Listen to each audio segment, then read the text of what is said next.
വൈകുന്നേരങ്ങളിലൊരു കട്ടൻ ചായൻ്റെ കൂടെയൊക്കെ നമുക്ക് ഇങ്ങനെ കുറിക്കാൻ പറ്റുന്ന നല്ലൊരു ക്രിസ്പി ആയിട്ടുള്ള സ്നാക്കാണ് നമ്മളിന്ന് റെഡിയാക്കാൻ പോകുന്നത് കേട്ടോ. റവ വെച്ചിട്ടാണ് നമ്മളിത് തയ്യാറാക്കുന്നത്. ഇതുണ്ടാക്കാൻ വളരെ വളരെ എളുപ്പമാണ്. അപ്പോൾ നമുക്കിത് എങ്ങനെയാണ് റെഡിയാക്കാൻ നോക്കാം. നമ്മുടെ ഈ ക്രിസ്പി സ്നാക്ക് റെഡിയാക്കാൻ വേണ്ടിയിട്ട് നമുക്ക് വേണ്ടത് 1 കപ്പ് റവയാണ് കേട്ടോ. അപ്പോൾ ഈ 1 കപ്പ് റവേനെ നമുക്ക് ആദ്യം തന്നെ മിക്സിയുടെ ജാറിലിട്ടിട്ട് നന്നായിട്ടൊന്ന് പൊടിച്ചെടുക്കാം.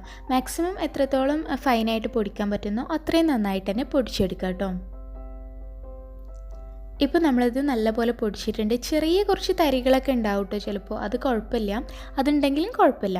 അപ്പോൾ നമ്മളതിനെ വേറൊരു ബൗളിലേക്ക് മാറ്റി കൊടുത്തു. ഇനി നമുക്കിതിലേക്ക് എരിവിന് വേണ്ടിയിട്ട് ഞാനിപ്പോൾ കുറച്ച് മുളക് പൊടി ചേർത്ത് കൊടുക്കുന്നുണ്ട് കേട്ടോ. നമ്മുടെ എരിവിനനുസരിച്ച് ചേർക്കാം. ഞാനിപ്പോൾ 1 ടീസ്പൂൺ മുളക് പൊടിയാണ് ചേർക്കുന്നത്. കൂടെ തന്നെ കുറച്ച് ഉപ്പും കൂടെ ചേർത്ത് കൊടുക്കാം. ഇനി നമുക്കിതിലേക്ക് കുറച്ച് വെള്ളം ചേർത്തിട്ട് നമ്മളിതിനെ നന്നായിട്ട് കുഴച്ചെടുക്കണം.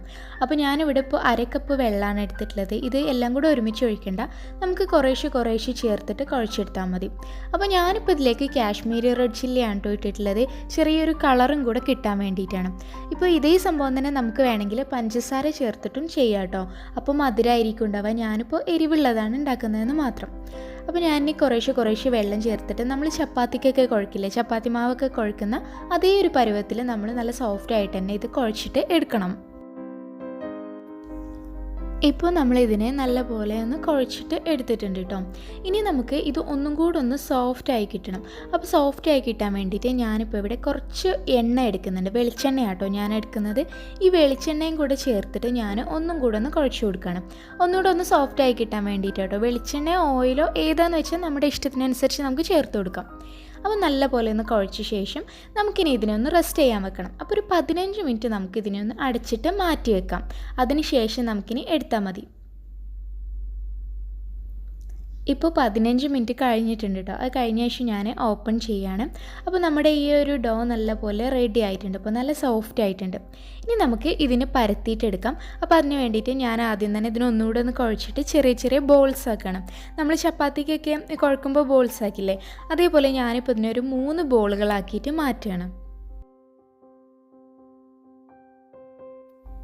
ഇനി നമുക്ക് ഇതിനെ കട്ടി കുറച്ചിട്ടൊന്ന് പരത്തിയിട്ട് എടുക്കണം. അപ്പോൾ അതിന് വേണ്ടിയിട്ട് ഞാൻ ആദ്യം കുറച്ച് മൈദപ്പൊടി ഒന്ന് തൂവി കൊടുത്തിട്ടുണ്ട്. മൈദ ഗോതമ്പ് പൊടിയോ ഏതായാലും കുറച്ചൊന്ന് തൂവി കൊടുക്കാം. എന്നിട്ട് നമ്മൾ ചപ്പാത്തിയൊക്കെ പരത്തുന്ന അതേപോലെ തന്നെ നമ്മൾ ഇതിൽ വെച്ചിട്ട് പരത്തിയിട്ടെടുക്കാം. അപ്പോൾ മാക്സിമം കട്ടി കുറച്ചിട്ട് പരത്തുക കേട്ടോ. പിന്നെ ഇത് നമ്മൾ പരത്തുമ്പോൾ കറക്റ്റ് റൗണ്ട് ഷേപ്പിൽ തന്നെ വരണമെന്നൊന്നുമില്ല കേട്ടോ. കാരണം നമ്മൾ ഇതിനെ ഇനി കട്ട് ചെയ്തിട്ട് എടുക്കാനുള്ളതാണ് ഓരോ ഷേപ്പിൽ.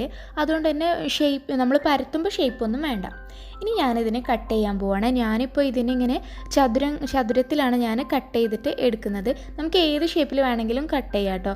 ഡയമണ്ട് ഷേപ്പോ സ്ക്വയർ ഷേപ്പോ അതല്ലെങ്കിൽ ഇനിയിപ്പോൾ എന്തെങ്കിലും ഷേപ്പ് കട്ടറൊക്കെ വെച്ചിട്ട് വേണമെങ്കിലും കട്ട് ചെയ്തിട്ട് എടുക്കാം.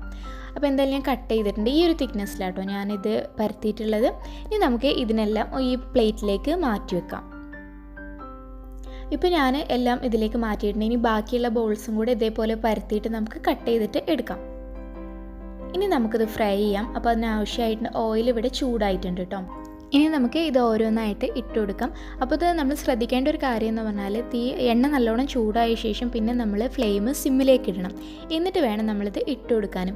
അല്ലെങ്കിൽ നമ്മൾ ഹൈ ഫ്ലെയിമിൽ ഇട്ടിട്ട് നമ്മൾ ഇട്ട് കൊടുത്താൽ ഇത് പെട്ടെന്ന് അങ്ങ് കരിഞ്ഞു പോകും. ഇത് കുറച്ച് സമയം ഇതിൽ കിടന്ന് സാവധാനം ഇത് ക്രിസ്പി ആയിട്ട് വരണം. എന്നാലേ നല്ലപോലെ ഇത് വീർത്ത് വരെയുള്ളൂ. അതേപോലെ തന്നെ നല്ല ക്രിസ്പി ആയിട്ട് വരെയുള്ളൂ. ഹൈ ഫ്ലെയിമിൽ ഇട്ടാൽ ഇത് പെട്ടെന്ന് അങ്ങ് ക്രിസ്പി ആവുന്ന പോലെ നമുക്ക് തോന്നും. പക്ഷെ നമ്മളിത് പുറത്തേക്ക് എടുത്ത് കുറച്ച് സമയം കഴിയുമ്പോൾ ആ ക്രിസ്പിനെസ് അങ്ങ് പോകും. അതുകൊണ്ട് തന്നെ നമ്മൾ സാവധാനം ഇതിലിട്ടിട്ട് ഫ്ലെയിം കുറച്ച് വെച്ചിട്ട് സാവധാനം കുക്ക് ചെയ്തിട്ട് എടുത്താൽ മതി. അപ്പോൾ നല്ല ക്രിസ്പി ആയിട്ട് തന്നെ കിട്ടും. ഇപ്പോൾ ഇത് റെഡി ആയിട്ടുണ്ട്. നമുക്കിനി ഇതിനൊരു പ്ലേറ്റിലേക്ക് മാറ്റിയിട്ട് കൊടുക്കാം. ഇപ്പോൾ ഇത് കണ്ടോ നല്ലപോലെ വീർത്ത് വന്നിട്ടുണ്ട്. അങ്ങനെ വരും കേട്ടോ, നല്ല വീർത്ത് വരും. നമ്മൾ ഇതിലേക്ക് സോഡാപ്പൊടി ഒന്നും ചേർക്കാതെ തന്നെ ഇത് നല്ലപോലെ വീർത്തിട്ട് വരും. ഇനി നമുക്ക് എല്ലാം ഇതേപോലെ തന്നെ ഫ്രൈ ചെയ്തിട്ട് എടുക്കാം. ഇപ്പോൾ ഞാൻ കംപ്ലീറ്റ് ഇതേപോലെ ഫ്രൈ ചെയ്തിട്ടുണ്ട്. അപ്പോൾ 1 കപ്പ് റവ കൊണ്ട് നമ്മൾ ഉണ്ടാക്കുകയാണെങ്കിൽ ഇത്രയും ഉണ്ടാവും കേട്ടോ നമുക്ക്. അപ്പോൾ ഇത് കണ്ടോ നല്ല ക്രിസ്പിയാണിത്. നമ്മൾ കയ്യിൽ വെച്ചിട്ട് ജസ്റ്റ് ഇങ്ങനെ പ്രസ് ചെയ്യുമ്പോഴേക്കും ഇങ്ങനെ പൊട്ടിപ്പോവും. അങ്ങനെ അത്രയും ക്രിസ്പിയാണ്. നമ്മൾ ബേക്കറിയിൽ നിന്നൊക്കെ വാങ്ങുന്ന സ്നാക്സില്ലേ അതേപോലെ തന്നെയാണ്.